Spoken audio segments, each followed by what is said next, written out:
개장 전 75분 오늘장을 움직일 이슈들 짚어보겠습니다. 먼저 지난주 금요일 시장을 움직인 뉴스 확인해 봐야겠죠. 코스피 관세 불확실성의 눈치 보기 장세, 증시 거래량 4개월 만에 최저입니다. 2+2 회담은 취소됐지만 상무장관 간의 회담은 진행, 약 80분간의 회담에서 양측은 8월 1일까지 협상 타결에 있어 공감대를 형성했는데요. 다만 아직 상호 입장만 확인한 수준이라는 점에서 이 헤드라인 자체는 이날 크게 시장의 방향성은 되지 못했습니다. 관세, 무역 협상, 그리고 세제 개편이라는 키워드 속에서 관망세가 짙었던 하루, 이는 거래량에서도 나타나는데요. 코스피 코스닥 코넥스 시장 합산 거래량은 108만 7,977주로 지난 3월 24일 이후 4개월 내 최저 수준을 기록하기도 했습니다. 아무래도 8월 1일 관세 협상 시한이 다가오고 있기에 이번 주 초 시장의 시선은 관세로 쏠릴 수밖에 없겠죠. 주말에도 관세 헤드라인은 쏟아졌는데요. 오늘 시장을 움직일 무버라는 점에서 이 역시 정리해 보도록 하겠습니다.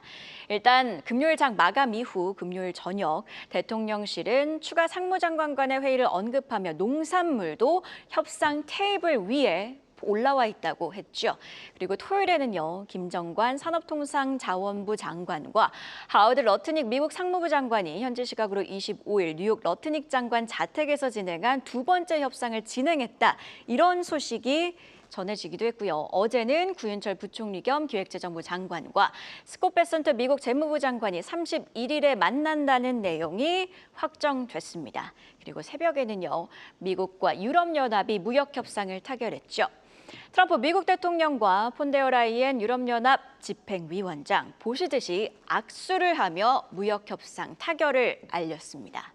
자, 일단 유럽의 상호 관세율은 1과에 15% 적용으로 합의가 됐습니다. 품목 관세 내에서도 철강은 제외됐지만 자동차와 의약품은 15%를 적용받게 되고요. 항공기, 반도체 장비 등 일부 전략적 품목에 대해서는 상호 무관세에 합의했습니다. 자, 그래서 유럽연합은 무엇을 내줬느냐? 일단 7,500억 달러 수준의 미국산 에너지 구매와 함께 6천억 달러의 대미 투자를 약속했습니다. 유럽연합의 경제 규모가 훨씬 큰 만큼 대미 투자 규모도 컸고 전반적으로 봤을 때 여러 불확실성을 제거하기 위해 일괄 적용을 추진한 듯 보이죠. 자, 유럽도 윤곽이 나왔고 중국은 관세 휴전이 연장될 거란 사우스 차이나 모닝포스트의 분석이 있었는데요. 이렇듯 속속 주요국들의 협상 내용들이 공개되고 있는 가운데 우리와의 협상에 대한 고민으로도 이어집니다. 유럽과 일본의 결과를 보면 15%가 최선이며 결국 얼마를 줄 수 있느냐가 관건인 것 같은데요. 우리 정부는 조선을 막판 협상 지렛대로 사용할 것으로 보입니다. 하나엔진의 호실적에 더해 이런 관측 속에서 지난주 금요일 조선주들이 강하게 움직였죠. 주말 사이 좀 더 윤곽이 공개가 됐는데 일단 대통령실에서도 산업장관 간의 2차 협상이 있은 후에 토요일 미국이 조선 분야에 있어 높은 관심을 보였다고 했고요. 시장에선 미국 현지 조선 산업에 대한 직접 투자를 결정한 일본과는 달리 구체적인 협력 방식을 제시, 현지 건조 기술 이전, 인력 양성 등이 테이블에 오를 것으로 전망되고 있습니다. 자, 물론 이는 이미 지난주 금요일에도 좀 시장을 움직였던 요소로 작용을 했으나 향후 구체적인 협력 방안이 알려지며 추가적인 방향성으로 작용해 줄 수 있을지 주시해 보고요. 그리고 반도체 관련해서도 소식이 있었죠. 하워드 러트닉 미국 상무부 장관 반도체 생산을 미국으로 다시 가져올 것이라고 발언을 하면서 반도체 수입 조사 결과가 2주 내에 발표될 것이라고 했습니다. 즉, 2주 내에 반도체 관세를 공개할 것이라고 시사한 건데요. 조선이 막판 협상의 일종의 조커 카드라면 킹, 퀸에 해당하는 카드는 또 다른 전략 산업, 반도체가 될 수도 있다는 분석도 있습니다. 구체적으로 어떤 형식으로 미국의 협력을 제안할지 아직은 알려지지 않았지만 개장 이후 품목 관세에 대한 우려가 더 크게 작용할지 혹은 협상에 대한 내용이 더 반영될지는 함께 주시해 보시죠. 자, 그래서 다시 큰 틀로 돌아와 보면요. 일정적으로 보자면 현지 시각으로 28일에서 29일 스톡홀름에서 베선트 미국 재무부 장관과 중국 허리펑 국무원 부총리가 만나 협상을 합니다. 그리고 31일에는 베선트 장관과 구윤철 부총리의 협상이 예정되어 있고요. 우리도 31일 대략적인 관세 윤곽이 나올 수 있을지 주 초에서 주 후반 이벤트 계속해서 체크를 해봐야겠고요. 그리고 관세 이야기는 아닙니다만 정부는 부인했지만 정부의 세제 개편안과 관련해 여러 이야기들이 나오고 있는데 전반적인 투자 심리에는 어떤 영향을 줄지도 주시해야겠습니다. 그럼 금요일 애프터마켓 특징주는 안혜수 캐스터와 함께 체크해보시죠. 네, 주말 잘 보내셨나요? 오늘장 시작하기 전 애프터마켓 마감 시황 체크해 보겠습니다. 먼저 코스피 상승률 상위 종목 만나보겠습니다. 효성중공업이 장마감 후에 역대 최대 실적을 발표하면서 애프터마켓에서 12%대 상승률 보여줬습니다. 지주사인 효성 역시 효성중공업 덕분에 2분기 영업이익이 역대 최대를 기록하면서 8%대 동반 상승했는데요. 자세한 실적 내용은 특징주 순서에서 알아보도록 하겠습니다. 콜마홀딩스 오너일가의 경영권 분쟁이 본격화되면서 최근 주가가 상승세인데요. 콜마그룹의 윤동환 회장이 콜마홀딩스를 상대로 검사인 선임을 신청한 데 이어서 이번엔 자회사인 콜마 B&H의 임시 주주총회를 열게 됐다는 소식이 장 마감 후에 나오자 콜마가의 난매난이 한층 심화할 거란 전망이 나오면서 6%대 강세 보였고요. 2차 전지 부품주 최근 강세 보이는 가운데 율촌화학 목요일에 윗골이 길게 달린 양봉으로 마감한 데 이어서 금요일엔 차익 실현 매물 출회로 메인마켓에서 7% 하락 마감, 애프터마켓에서는 2.4%대 다시 올랐고요. 또 카카오페이는 금요일에 골드만삭스의 대량 지분 매수 소식이 있었죠. 메인마켓에서 10%대 상승불 켜낸 가운데 애프터마켓에서도 2%가 더 올랐습니다. 코스닥 시장은 어땠는지 확인해 보실까요? 고영이 6%대로 가장 많이 올랐습니다. 뇌수술용 의료 로봇을 제작하는 기업이죠. 금요일에 열린 IR에서 이번 달 미국에서 유일하게 허가받은 뇌수술 의료 로봇 지니언트 클래니얼이 세브란스 병원에 설치됐고 오는 9월 국내 병원에 추가로 도입될 예정이라며 미국 시장의 경우 3년 안에 누적 100대 판매하는 것을 목표로 삼고 있다고 밝혀 투심을 자극했고요. 또 코난 테크놀로지는 정부의 국가 인공지능 프로젝트 1차 관문을 통과했다는 소식에 3.73% 강세 보였습니다. 스테이블 코인 법안 발의가 임박하면서 IT생 글로벌 2.23% 상승했고요. 또 의료 AI 기업 딥노이드도 빨간불, 또 앞서 말씀드린 콜마 B&H도 1%대 강세 보였습니다. 이번엔 특징주 짚어보도록 하겠습니다. 효성중공업은 장 마감 후에 매출 1조 5,253억 원, 영업이익 1,642억 원으로 각각 전년 동기 대비 27.8%, 161.9% 늘어난 호실적을 발표했습니다. 이번 영업이익은 단일 분기 기준 역대 최대를 기록한 실적인데요. 중공업 부분에서 초고압 전력기기 매출로 미국 법인을 중심으로 영업이익이 급증한 덕분입니다. 효성중공업의 호실적 덕분에 효성 TNC와 효성화학의 실적 부진에도 불구하고 지주사 효성의 영업이익은 160%대 가까이 증가한 것으로 나타났는데요. 애프터마켓에서 동반 강세 보였습니다. 프리마켓 주가는 어떤 움직임 보일지 오늘 아침에 목표가 상향 리포트 나올 수 있을지도 기대해 보겠습니다. 코스닥 시장에서 주목받을 만한 종목은 코난 테크놀로지였습니다. 정부의 국가 AI 프로젝트 1차 관문을 쟁쟁한 빅테크 기업들과 함께 통과를 했기 때문인데요. 자체 개발 대규모 언어 모델을 소유한 인공지능 전문 기업으로 최근 정부 사업에 적극적인 참여 의지를 보이고 있습니다. 과기부가 주관하는 독자 AI 파운데이션 모델 컨소시엄 주관은 물론 145억 원 규모의 대법원 재판 업무 지원을 통한 AI 플랫폼 구축 및 모델 개발 사업자로 선정되기도 했는데요. 정부와 함께 우리나라의 AI 기술력 발전에 날개를 달아줄 KIAI 타이틀을 거머쥘 기업이 될 수 있을지 이어지는 분석에서 함께 들어보시죠. 지금까지 애프터마켓 시황 전해드렸습니다. 정규장 마감 이후 애프터마켓까지 어떤 종목들이 움직였는지 안혜수 캐스터와 함께 체크해봤고요. 계속해서 중심 모닝 브리핑 오늘은 이영훈 IM증권 서울금융센터 이사와 이야기 이어가도록 하겠습니다. 어서 오세요. 네, 안녕하십니까. 자, 효성중공업부터 체크를 해보도록 하겠습니다. 효성중공업 2분기 호실적을 기록했는데 역대 최대 수준의 실적을 기록을 했습니다. 주목해야 할 포인트는 어디에 있을까요?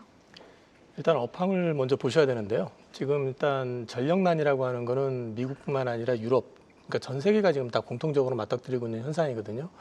근데 전력난에 이제 부과해가지고 결국은 전력원을 만들어야 될 것이고 거기에 이제 기기가 설치가 돼야 되잖아요. 그러니까 결과적으로 말씀을 드리면 이 전력기기에 대한 글로벌 트렌드는 계속해가지고 성장할 수밖에 없는 상황이다. 특히 북미 쪽에서 중국산을 완전 배제해버리는 바람에 거긴 쇼티지가 좀 심합니다. 그래서 국산 제품들이 많이 대체가 되는데 효성중공업의 포인트는 일단 어닝 서프라이즈도 서프라이즈지만 북미 수주가 계속 늘어나고 있다는 거. 그래서 이제 북미의 어떤 비중이 매출 비중이 늘어나면서 영업이익률이 계속 올라가고 있다는 걸 볼 수 있고요. 이번 반기 기준으로 수주 잔고를 보니까 거기에도 북미 쪽의 수주가 굉장히 50% 이상이 지금 수주가 됐다는 거죠. 그래서 향후에도 영업이익률은 계속 올라갈 것 같다. 그런 맥락에서 봤을 때는 앞으로도 이익이라든지 이익 개선의 속도 같은 게 계속해서 가파라질 가능성이 높다는 측면에서 봤을 때 앞으로도 긍정적인 그림이 그려지지 않을까 싶습니다. 네, 효성중공업과 관련해서는 전력기기 수요는 계속된다 이렇게 강조를 해주셨습니다. 자, 코스닥 시장에서는 코난테크놀로지의 상승세가 눈에 띄었는데요. 최근에 유상증자를 결정한 이후에 주가가 좀 흔들렸던 상황인데 코난테크놀로지는 어떻게 보고 계실까요? 코난테크놀로지 같은 회사의 이제 맹점은 자본이 딸린다는 거죠. 그러니까 적자 기업이거든요. 그러니까 아직 매출이 크게 일어나는 기업은 아닙니다. 꾸준히 상승을 하고 있지만 그런데 이제 코난테크놀로지 같은 경우는 원래 네이트 포털의 검색 엔진으로 출발을 해가지고 자체적으로 해가지고 그 펄스케이라든지 그다음에 코난서치 같은 걸 만들어가지고 매출을 일으키고 있는 회사고요. 그다음에 앞서도 그 브리핑에서도 잠깐 나왔었지만 재판 업무용 AI 플랫폼 구축하는 데 있어가지고 사업자로 선정이 됐다는 거, 그러니까 기술력이 어느 정도 인정이 되고 있다는 거고요. 이런 부분들 때문에 사실 유상증자 때문에 꺾였었던 부분들이 약간 좀 회복이 되는 모습을 보였던 거는 금요일 날 오후에 이제 그 AI 국가대표 10개 기업 선정하는데 포함이 됐습니다. 근데 이게 최종적인 게 아니고요. 이제 8월 초 들어가게 되면 이걸 5개로 또 압축을 합니다. 여기에 선택이 됐었을 때는 모멘텀을 좀 더 받을 수 있을 것 같은데 그 후보군들이 보면은 좀 쟁쟁한 회사들이 많아요. SK텔레콤이라든지 네이버, LG연구소, 그다음에 코난테크도 있지만 한국과학기술원, NCAI, 카카오, KT 이런 회사들이 들어가 있거든요. 그래서 그 가운데 만약에 선정이 된다 그러면 독특성 때문에 가능성은 없지 않습니다. 작아도. 그래서 이제 된다고 했었을 때는 그때는 조금 더 지금보다는 좀 우호적인 그림이 나올 가능성도 있다. 그렇게 보고 있습니다.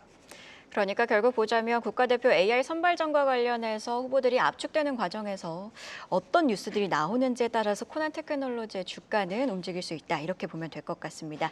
자, 이번에는요. 전일장 핫했던 섹터에서 이슈 찾아보는 시간이죠. 이슈픽 심수영 캐스터가 준비했습니다. 이슈픽 오늘은 스테이블 코인주 이야기로 시작합니다.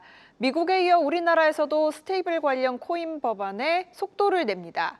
빠르면 이번 주 법안이 발의될 거란 전망이 나오면서 지난주 금요일 섹터 전체가 무려 6%대 강세 보였고요. 섹터 내에서 미투온이 상한가 터치했고 한컴웨이드, 더즌 등이 강세 보였습니다. 한편 주말 사이엔 한 매체에서 스테이블 코인 법안이 어떤 내용을 담을지도 취재한 기사가 나왔는데요. 법안에서는 스테이블 코인을 가치 고정형 디지털 자산으로 명시하고 발행 조건과 감독 체계, 이용자 보호 조항 등을 담을 것이라 설명했습니다. 기대감에 계속해서 관련주들의 움직임이 크게 나오고 있는데 변동성에 유의하며 대응할 필요가 있겠습니다. 다음 소식도 살펴보겠습니다. 4대 금융지주의 순이익이 10조 원을 돌파하며 역사를 새로 썼습니다. 금리 인하 기조 속에서도 이자이익이 탄탄하게 나와준 데다 비이자이익이 개선된 영향인데요. 해당 소식에 지난주 금요일 제주은행 6%대 강세 보였고요. 리딩뱅크를 두고 경쟁 중인 신한지주와 KB금융도 사이좋게 강세 보였습니다. 다만 이날 외국인들과 기관의 매매 패턴이 완전히 엇갈린 점 특징적이었는데요. 외국인들은 실적 발표가 끝난 이후 지난주 금요일 KB금융을 190억 원어치 순매수한 반면 신한지주를 146억 원어치 순매도했고요.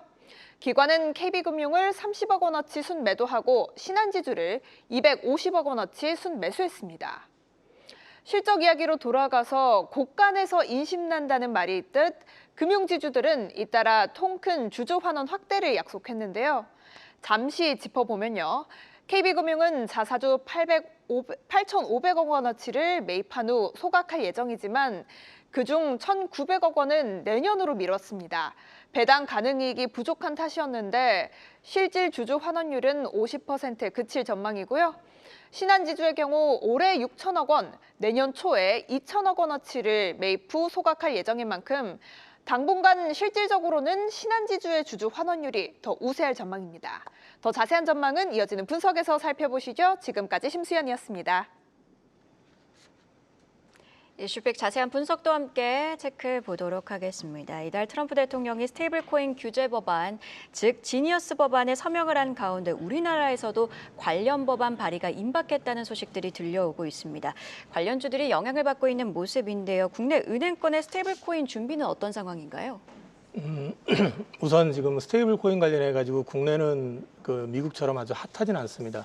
하는 총재께서도 스테이블 코인 관련해 가지고 약간의 노이즈를 좀 우려하고 계시고, 또 이제 우리가 기축통화 국가가 아니다 보니까 오히려 이게 이제 외환 관리에 문제가 될 수도 있다. 오히려 이게 소위 말해 가지고 달러 기반의 스테이블 코인을 더 확장시키는 문제가 요인이 될 수도 있다라는 우려도 실제로 있거든요. 근데 어찌됐든 지금 정치권에서는 안도걸 의원이나 또 주말에 보니까 김은혜 의원이 이번 주 중에 이제 발의를 하겠다라고 얘기를 하는데, 참고적으로 보니까 김은혜 의원이 지금 발의하는 내용들이 가치 고정형 디지털 자산으로 스테이블 코인을 정의를 합니다. 여기에는 이제 소위 현금이라든지 또는 요구불 예금이라든지 국채라든지 이런 것들을 이제 기초자산으로 하고 거기에 맞춰가지고 가격을 고정을 시킨다는 얘기거든요. 그러면은 사실 이제 이 부분이 과연 얼마나 확산이 될 수 있을지에 대해서는 좀 차후로 하고, 일단 이런 어떤 컨셉을 가지고 접근을 해본다 그러면 국내 시장 같은 경우는 사실은 개인적으로 봤을 때도 신용카드라든지 또 우리 페이 많잖아요. 카카오페이나 네이버페이라든지 이런 시장들이 워낙에 지금 발달이 돼 있는 상황에서 이 부분이 국내에서 도유된다고 했을 때 얼마만큼의 포션을 갈 수 있을지에 대한 부분도 사실 고민은 좀 해봐야 될 것 같습니다. 그래서 일단은 그 기대감으로 올라가는 부분은 인정을 하지만 정부라든지 어떤 전체적인 방향, 또 김은혜 의원 발의한 내용을, 예정인 내용을 보면은 거기에 대한 감독 통제를 한은에서 하게 돼 있는데, 한은에서 만약에 하게 된다고 그러면은 역시 이제 금융권 중심으로 가게 될 가능성이 높다라고 일단 보셔야 될 것 같고요. 이런 부분들을 놓고 봤을 때는 전체적인 어떤 지금 관련주로 움직이는 전체적인 어떤 그림보다는 좀 주도 결국 메인이 될 수 있는 쪽으로만 우리가 관심을 가져야 되지 않을까, 그렇게 보고 있습니다. 네, 결국 스테이블 코인에 있어서 주도주가 될 수 있는 건 소위 대장주라고 하는 종목들이 또 될 수도 있다. 이렇게 접근을 해볼 필요가 있어 보입니다. 자, 두 번째 이슈픽도 함께 확인을 해보도록 하겠습니다. 2분기 실적 발표가 계속되고 있는 가운데 올해 상반기 국내 4대 금융지주의 순이익이 사상 처음으로 10조 원을 넘겼습니다. 반기 기준으로 역대 최대 실적인데요. 은행주들 같은 경우에는 주주 환원에도 적극적으로 나서고 있는 상황이죠. 투자자들은 어떤 포인트에 좀 유의하면서 접근을 해봐야 될까요? 지금 그 은행주 PBR이 우리나라 같은 경우는 사실 여태까지 1배를 넘어본 기억이 거의 없습니다. 근데 이제 최근에 이제 0.7배, 8배까지 올라온 상황이 됐는데요. 이제 미국 같은 경우는 JP모건 같은 데가 이제 PBR 기준으로 보면 한 1.7배 가까이 됩니다. 거기는 이제 글로벌화돼 있고 단순 소매금융이 아니라 전 세계를 대상으로 소위 금융기법을 활용을 해가지고 이제 영업을 하다 보니까 그 프리미엄이 좀 붙는 것 같은데, 반면 CT 같은 경우는 PBR이 0.8배 정도밖에 안 됩니다. 그렇게 놓고 봤을 때는 우리나라의 어떤 지금 영업 체질이나 구조를 봤을 때 주로 예대 마진을 중심으로 하고 있기 때문에 그 이익의 증가폭이라는 건 제한될 수밖에 없다는 걸 일단 염두에 두셔야 되고요. 주주 환원을 많이 한다는 측면에서 주가가 많이 올라왔고 그 부분에 대한 부분들이 인정을 해줘야 되지만은 또 주말 사이에 보니까 대통령께서 그 기존의 영업 관행에 대해서 좀 경고를 하신 부분도 있어요. 그래서 이런 부분들에 대해서는 앞으로 이제 은행에서 어떻게 풀어나갈 것인지에 대한 고민이 필요할 것 같고, 그 부분에 대한 프리미엄을 과연 시장이 어디까지 인정해줘야 될 것인지에 대해서도 한번 고민은 좀 해봐야 될 시점이 아닌가 싶습니다. 네, 이렇게 은행주 또 금융과 관련된 소식들 여러 가지 짚어봤는데, 다시 한 번 더 짚어보시면 금융당국이 이재명 대통령의 지적에 금융권을 긴급 소집했다는 소식까지도 전해드리도록 하겠습니다. 이렇게 증시모닝 브리핑, 오늘은 IM증권 이영훈 이사와 함께했습니다. 고맙습니다.